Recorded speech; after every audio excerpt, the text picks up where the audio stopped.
Hey guys. All right, this is going to be just a very chill, like we're sitting down and having a conversation about planning a vacation, which I actually did the other day with my friend. I sat down and I was like, all right, this is what I learned from our vacation. Let me help you plan your vacation. So we made it work. For those of you who do not know me, I am Danielle Roberts. I am a business mentor for Christian business owners. I focus a lot on rest and biblical rest, biblical literacy.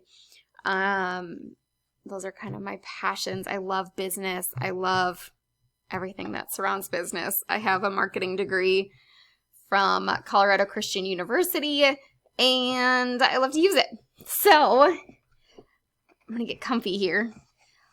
All right, so we have a family of 6 people, and going away for a big vacation is a big deal. Right now, things are expensive. I totally get it. I'm going to hopefully be able to help you guys play around and maybe save some money. The way that I'm just going to dive in and share best practices, things that I've learned over the years. As we were a military family, we traveled from Maryland to Hawaii and back again to Wisconsin. So,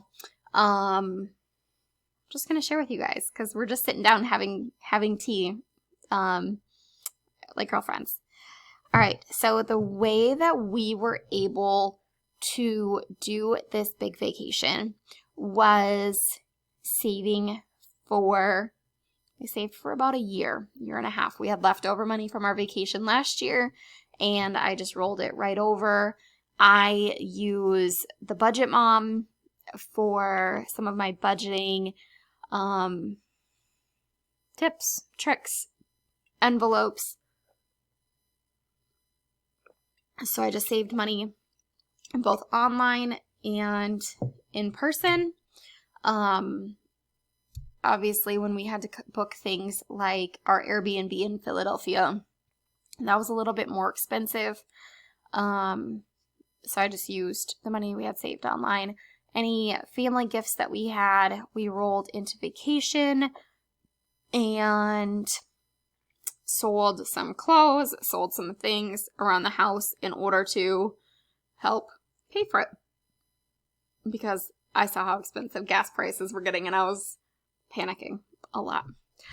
I think we did pretty well on money. I need to go back and look at expenses. Figure out, I will actually just I think I can do this actually.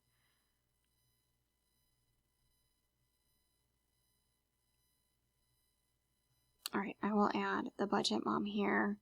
I used her envelopes to help save and do that. For those of you watching the YouTube video, hey guys, I'm sorry. I am dual recording here, so making the most out of the bang for the buck. All right, so our biggest expenses, as I said, were gasoline for the car. We have a 2012 Toyota Sienna. There's websites that you can go into to estimate the cost of gas. I feel like it was a lot more than what was estimated. So I don't know. Obviously, there's a lot of things that go into that, like tires, rising gas prices, things that you can't really plan for. The other big expense was going to Philadelphia. So our trip, we went from Wisconsin down to Illinois, over to Indiana, Ohio, Maryland. We stopped in Maryland for a couple days. We went down to Manassas, Virginia, and then we went up to Philadelphia, Pennsylvania. So that Airbnb was probably our biggest one-time expense. and that was $527. My sister came with us, and she gave us, I think, $100 for the Airbnb. So that was that. We used an Airbnb because I liked having the kitchen. We have a lot of food sensitivities, so it's hard to plan for food, not knowing restaurants in the area. I didn't Google any of that. I'm sure you can. I wanted to know that we would have a kitchen. So we went to Target in downtown Philadelphia, grabbed some spaghetti, some hamburger, and pre-race. We did a 5K that next day. Pre-race, I wanted to make sure we were eating enough, feeding the family, feeding everybody's sensitivities. Going from there. In Philadelphia, you can get parking under the visitor center for Independence Hall, and that's where we parked. It was more expensive when we went down to Independence Hall area and Liberty Bell, but it was easy, and sometimes easy trumps cheap. For the Airbnb, we actually were able to stay and park in front of our building. We were able to find a parking spot in front of our building, and that was kind of a miracle because we were downtown, so there was like no parking. But we made that work. The other thing that was more expensive was taking the metro versus driving in. We did both, going to Washington, D.C. from Frederick. So we used the red line at not Silver Spring, at, I don't remember, the first one there on the line. So we did use that, and that was a little bit more expensive than what I remember. They no longer have day passes. You used to be able, way back in the day, like 10, 15 years ago, you were able to get day passes, so it was like $10. You could ride the metro however long you wanted for the day.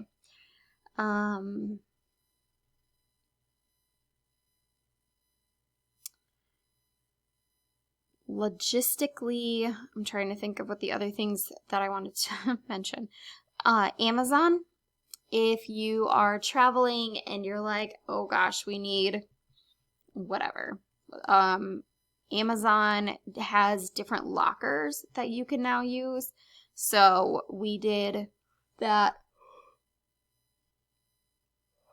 on our last vacation to Green Bay, and I Amazoned instant coffee to where we were staying, or close by where we were staying in Green Bay, and we were able to pick it up, grab the stuff, and go on with our lives. So Amazon has made it really easy to pick up. A lot of the bigger cities have instant, basically, or like within the day, delivery to those places. So that's really helpful. If you are going to the East Coast and you're looking to travel and go to battlefields, if battlefields are a big thing for you guys, they actually, so we went to three.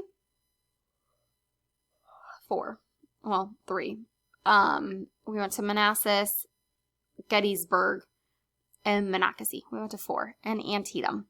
So we were at 4 battlefields. The one that has more walking is Manassas, or Bull Run, depending on where you're at in the country.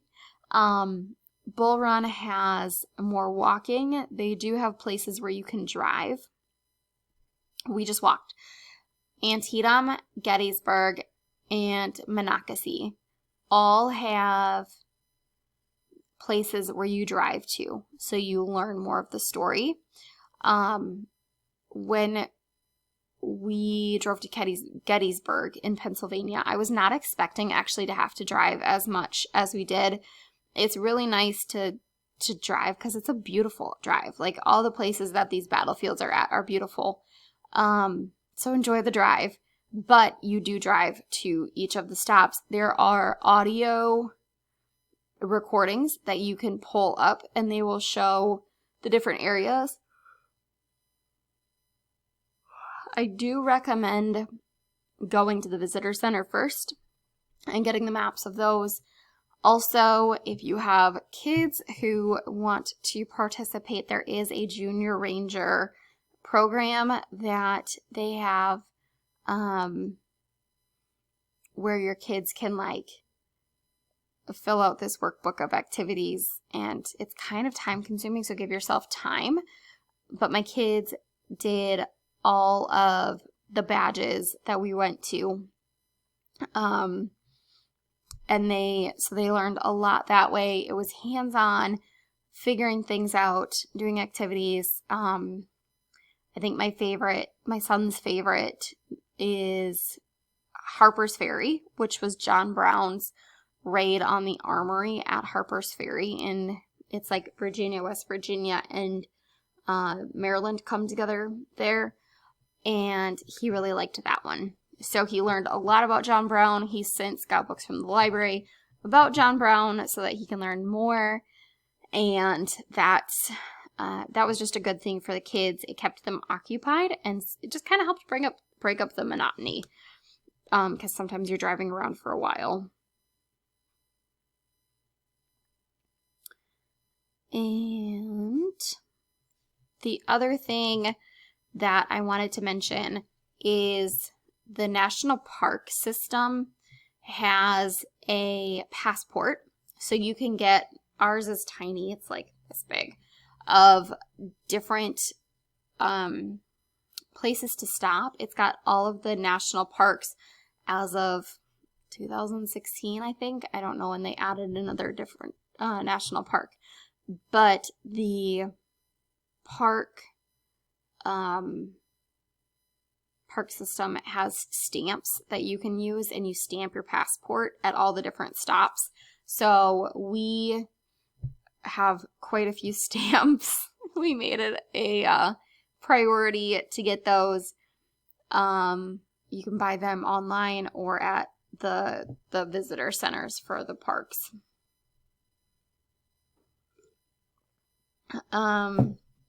If you are military connected, disability, a veteran, active duty service, or over 55, there are different state park or national park passes that you can get for free and discounted prices. So that's something to keep in mind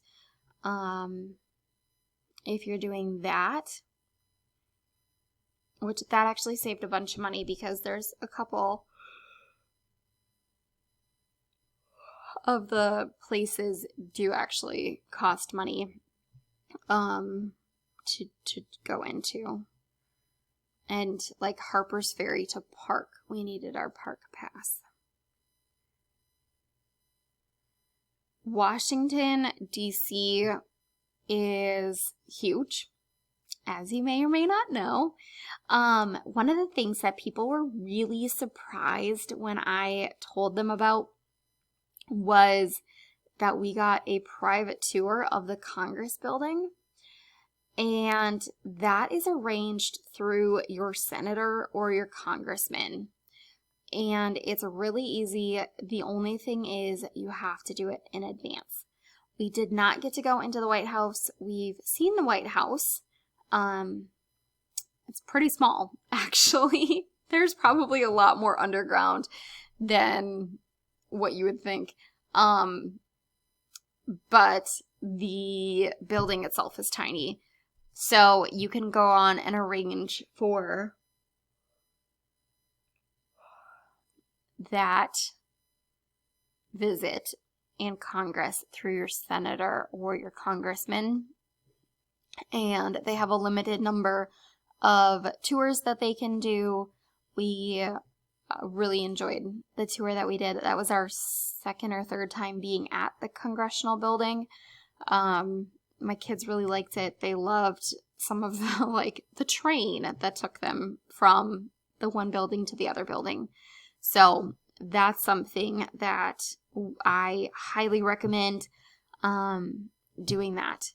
If you are going to go to the Washington Monument, that is something that you need to be in line waiting for tickets or on your phone at about 7 in the morning that day.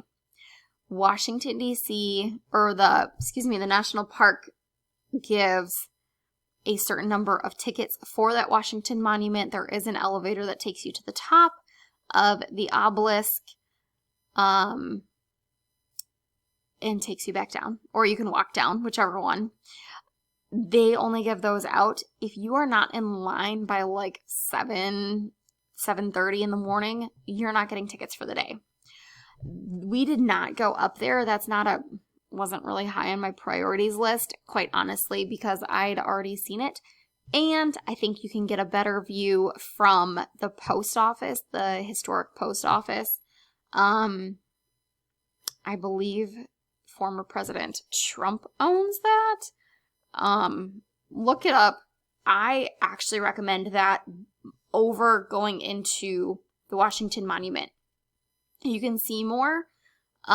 It's not as crowded. A lot more people don't know about it than I assumed, and I just like it better. The Washington Monument's fine, but I like the post office tower better. I felt like it was just a better view. You can also go to the National Cathedral if you are looking to get a view. The National Cathedral is also just gorgeous, and it's worth the drive. The other monuments, as far as that passport book that I was telling you about, the other monuments have the stamps. Washington has stamps for a couple of them. The one that we struggled with getting that only was at that National Park building, so you're going to have to pay attention, was the World War II monument. World War I is actually over by the White House, and we did not make it to that. I stamped my passport book, so I'm going back, but World War II monument was the one that I struggled, and we actually tracked down the ranger, the park ranger, and I was like, are you coming back? Because I need that stamp in my passport book. All of the monuments are open, I believe, every day of the year. The National Park Society Service has that information on their website. It's a good just to go and get information, make sure things are open. There's no, if you need an elevator, the elevator at Lincoln Memorial was broken. Thankfully, my knee wasn't busted at that point, so we were good. The Arlington Cemetery is closed sometimes. We actually didn't make it there this year. We will be going back at some point. Frankly, we love that area. We enjoyed living there when we were in the military, and we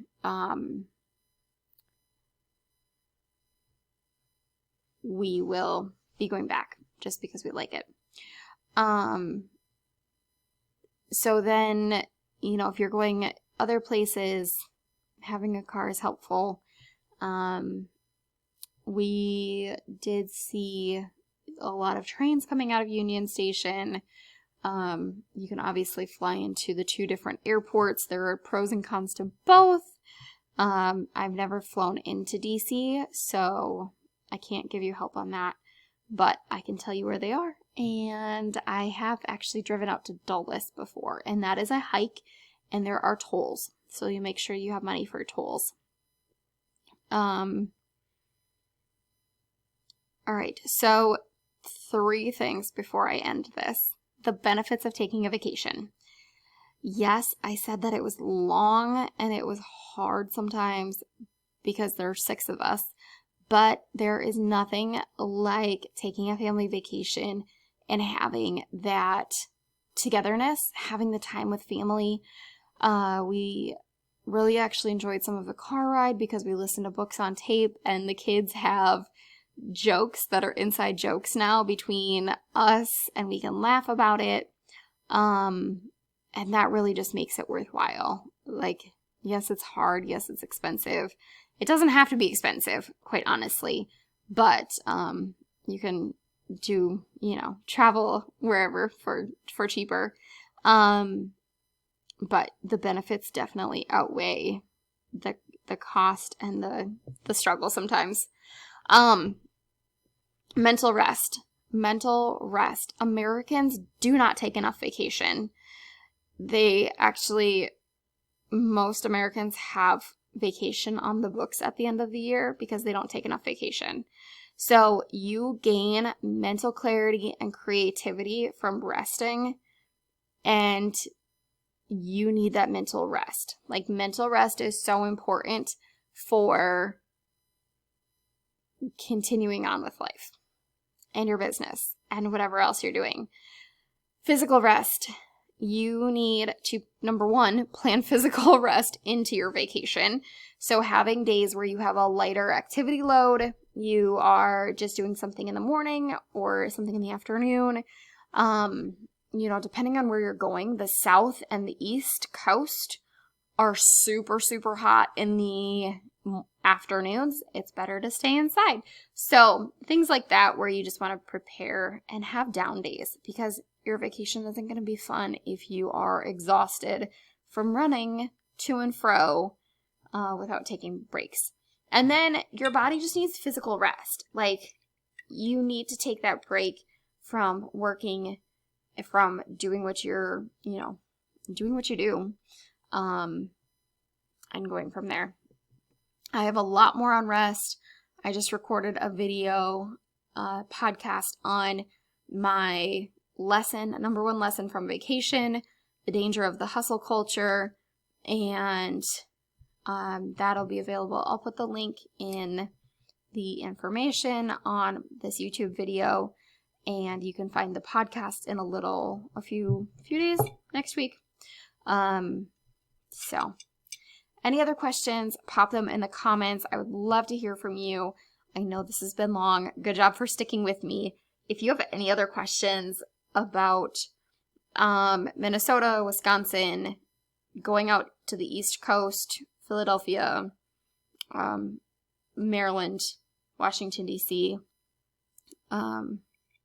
Colorado, I'll help you out. So just hit me up and we'll chat. Okay? Bye, guys.